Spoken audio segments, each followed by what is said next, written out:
Okay, in this video we're going to compute the variance and standard deviation for a continuous uniform random variable.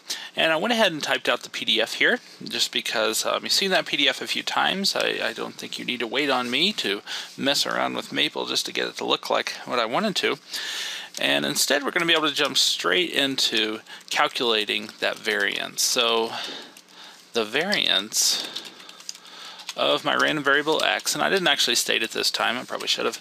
X is a uniform random variable on the closed interval from a to b. There we go. Again, that's sometimes denoted var of x. The most common notation is sigma squared. So let me find sigma here. There's sigma, and then square it.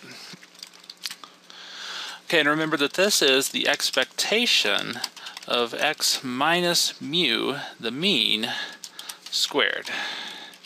And it's important to have that squared inside the expectation. If you bring it outside of the expectation, then it changes things, and actually that quantity would just end up being 0. Alright, so what is that? That is going to be the integral from, I'm just going to jump straight into this particular example. Since my PDF is 0 outside of the interval from a to b, I'm just going to integrate from a to b like we already have here, and then the PDF is 1 over b minus a. So I'll just copy and paste that in here. So that's my PDF. Now I need to multiply that. Let's see how I can get over there. There we go. Times x minus the mean. We saw in a previous video that the mean is a plus b divided by 2.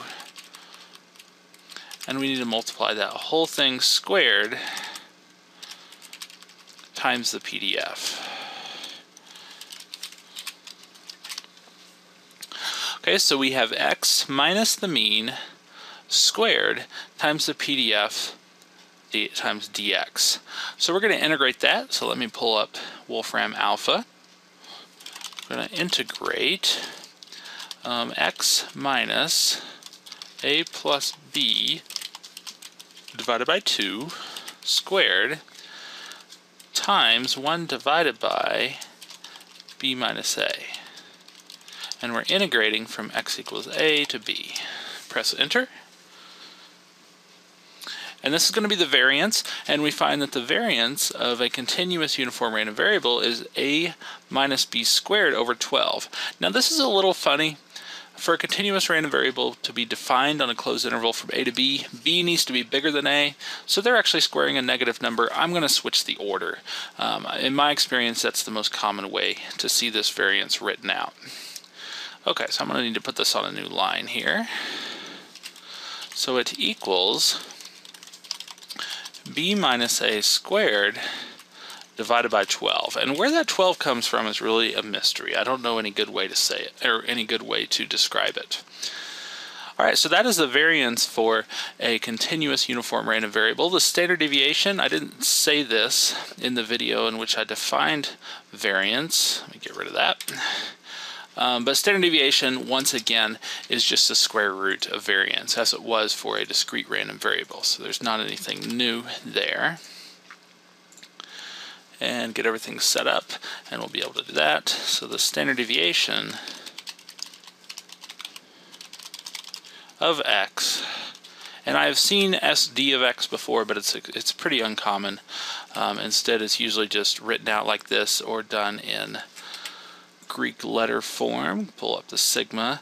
Okay, that is sigma, which the notation suggests that that's a square root of the variance. And in this case, that's going to be b minus a over the square root of 12.